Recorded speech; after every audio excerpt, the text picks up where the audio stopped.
Good morning students.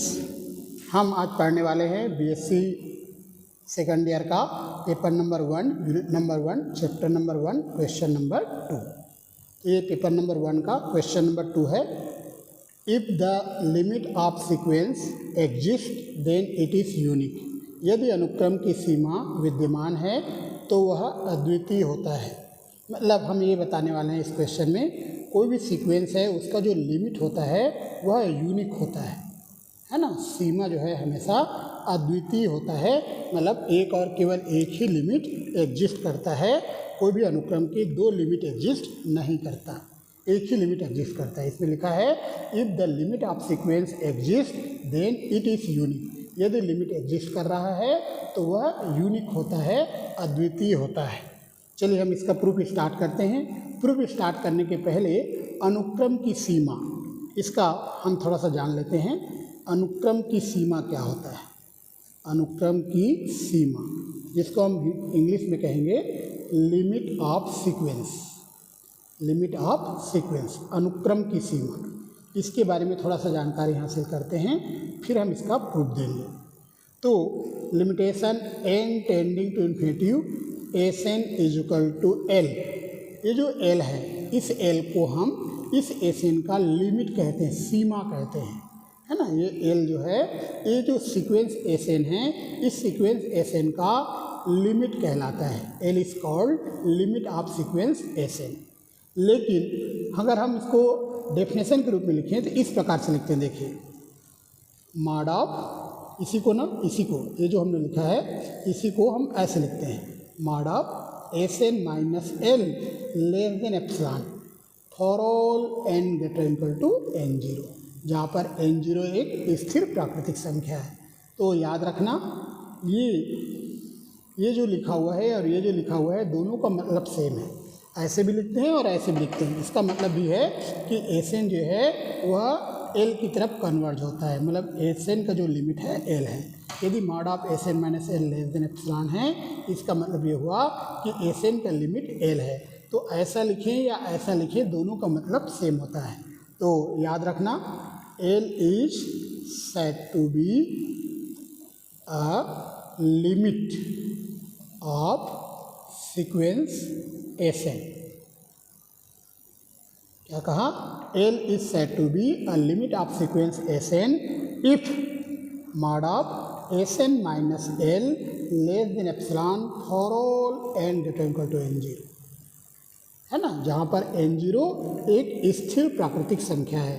Where n0 is a fixed natural number. n0 is a fixed natural number, जहाँ n0 एक स्थिर प्राकृतिक संख्या है। तो हमेशा याद रखिए, mod of Sn minus L less than epsilon ऐसा लिखा है, मतलब ये अनुक्रम की सीमा की परिभाषा से आया है, मतलब ये आया है by definition of limit of sequence. तो यहाँ पर हम लिखा है L को इस अनुक्रम Sn की सीमा कहते हैं। L को, इस L को अनुक्रम Sn की सीमा कहते हैं यदि mod of Sn minus L less than epsilon हो। ठीक है, इसको आपको याद रखना है। ये है अनुक्रम की सीमा की परिभाषा, मतलब definition of limit of sequence. अब हम इस क्वेश्चन में आते हैं। हम एक सीक्वेंस लेंगे, उसका जो लिमिट है वह यूनिक है, ये बताएंगे, मतलब अद्वितीय लिमिट है, ये हम बताने वाले हैं।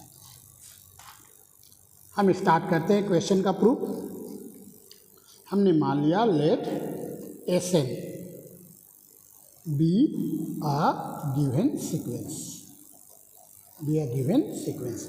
हिंदी में लिखेंगे मान लो Sn एक दिया गया अनुक्रम है, दिया गया अनुक्रम है। तो Sn एक दिया गया अनुक्रम है, गिवन सीक्वेंस है Sn, ये हमने मान लिया है। ठीक है। सपोज इफ पॉसिबल, यदि संभव हो तो माना, यदि संभव हो तो माना। हम यहाँ ये मान के चल रहे हैं कि Sn के दो लिमिट हैं। पहला लिमिट है L1 और दूसरा लिमिट जो है L2 है।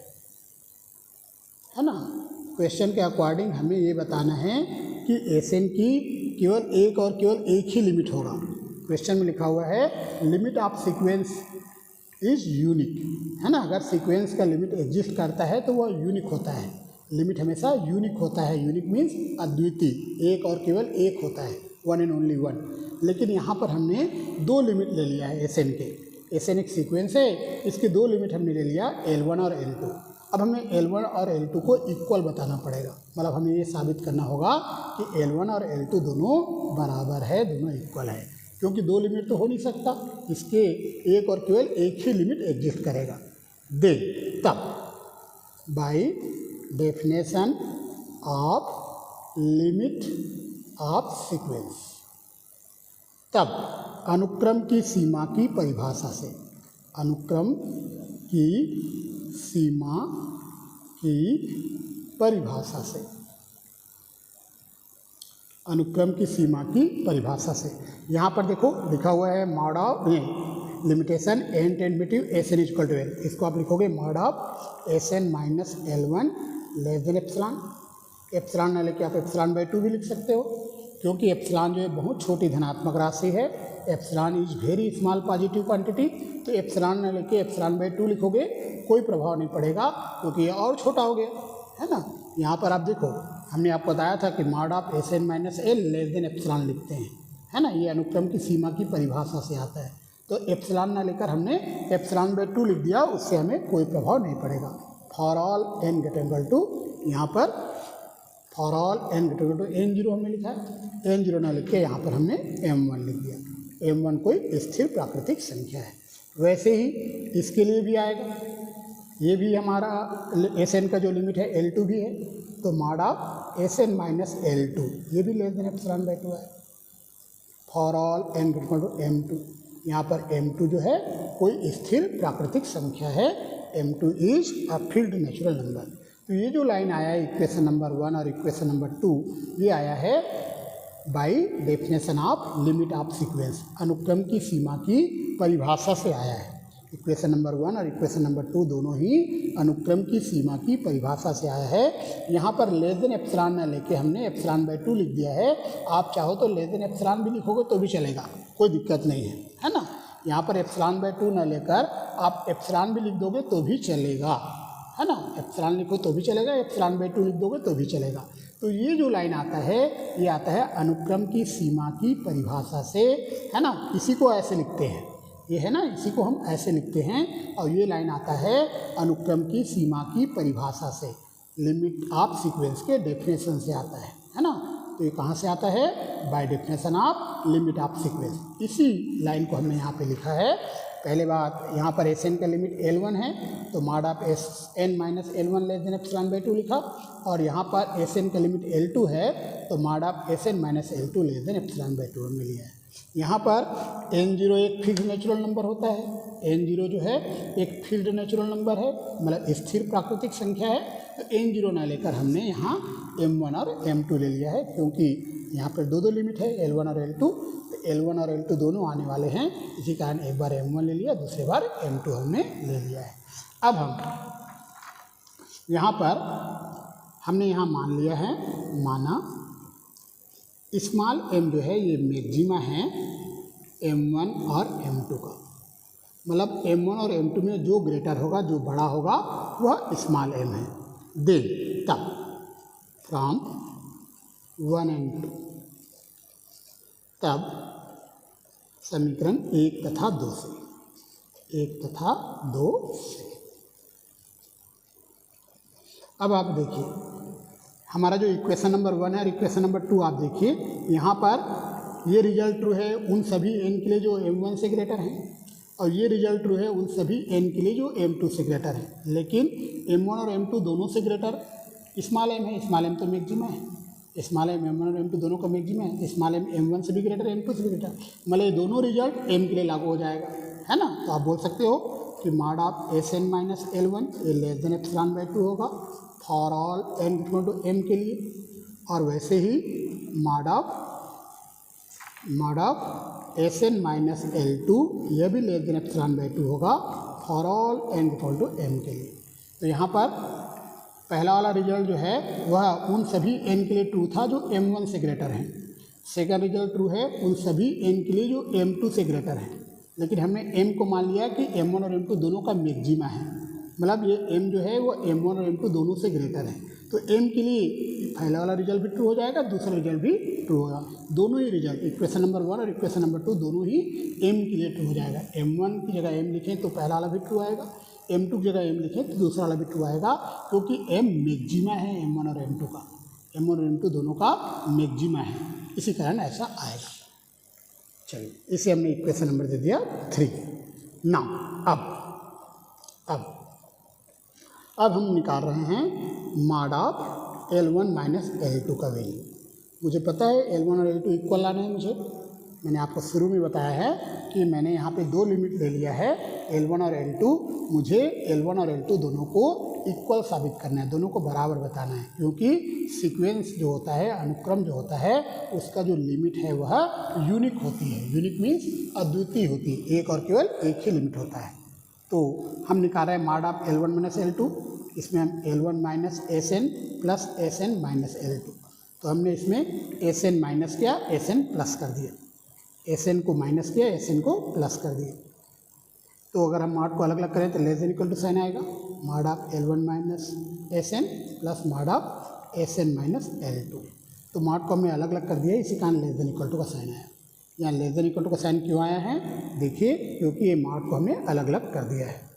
तो mod of L1 minus L2 less than equal to आएगा mod of SN minus L1 plus mod of SN minus L2।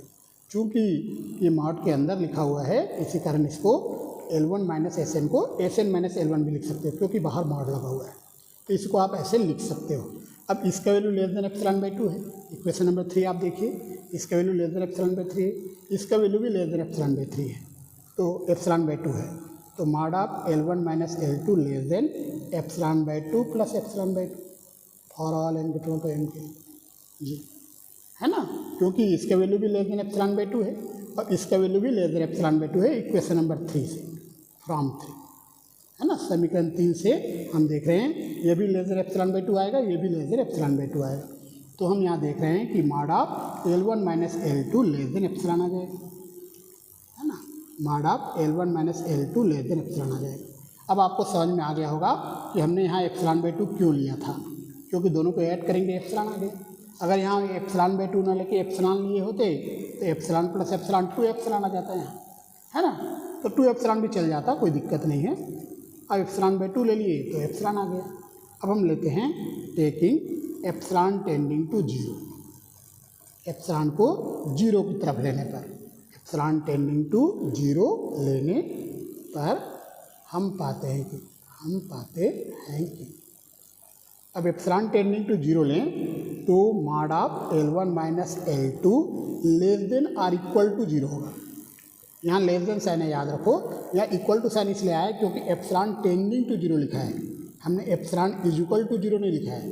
अगर एप्सिलॉन इज इक्वल टू 0 लिखते तो यहाँ एप्सिलॉन के प्लेस पे 0 आ जाएगा, लेकिन याद रखना है एप्सिलॉन एक पॉजिटिव क्वांटिटी है, धनात्मक राशि है। एप्सिलॉन की वैल्यू 0 नहीं होता, बल्कि 0 से बड़ा होता है। एप्सिलॉन इज ग्रेटर देन 0, है ना, तो हमने एप्सिलॉन टेंडिंग टू 0 लिखा। चूँकि एप्सिलॉन टेंडिंग टू 0 है तो एप्सिलॉन के प्लेस पे 0 आ गया और लेस देन के साथ इक्वल टू साइन भी आएगा। अब यहाँ मॉड लगा हुआ है, लेस देन 0 हो नहीं सकता, क्योंकि यहाँ मॉड लगा हुआ है तो लेस देन 0 नहीं होगा। इसलिए नहीं होगा क्योंकि मॉड हमेशा पॉजिटिव होता है, निगेटिव हो नहीं सकता। मॉड लगा हुआ है मतलब निगेटिव हो नहीं सकता, मतलब लेस देन 0 हो नहीं सकता है। तो mod of L1 minus L2 equal to 0 लिखना पड़ेगा। ये लेस देन साइन इसलिए हमने हटा दिया क्योंकि यहाँ मॉड लगा हुआ है। जब यहाँ मॉड लगा हुआ है तो निगेटिव तो होगा नहीं। जो क्वांटिटी निगेटिव होता है, ऋणात्मक होता है, वही लेस देन 0 होता है। लेकिन चूंकि ये मॉड लगा हुआ है मतलब ये पॉजिटिव क्वांटिटी है, धनात्मक राशि है, तो लेस देन 0 होगा नहीं, तो हमें लिखना पड़ेगा इक्वल टू 0। मतलब L1 minus L2 is equal to 0। यहाँ से हम देख रहे हैं L1 और L2 इक्वल आ गया, बराबर आ गए। इसका मतलब ये हुआ कि जो सीक्वेंस है उसका लिमिट यूनिक होता है। 2 लिमिट लेकर चले थे, दोनों बराबर आ गए। तो आप लिखोगे hence the limit of sequence is unique. अतएव अनुक्रम की सीमा अद्वितीय होती है। अनुक्रम की सीमा अद्वितीय होती है, अद्वितीय होती है। ठीक है, इस प्रकार से क्वेश्चन कंप्लीट हुआ। और हमेशा याद रखना, कोई भी जो सीक्वेंस है उसका लिमिट हमेशा यूनिक होता है, अद्वितीय होता है।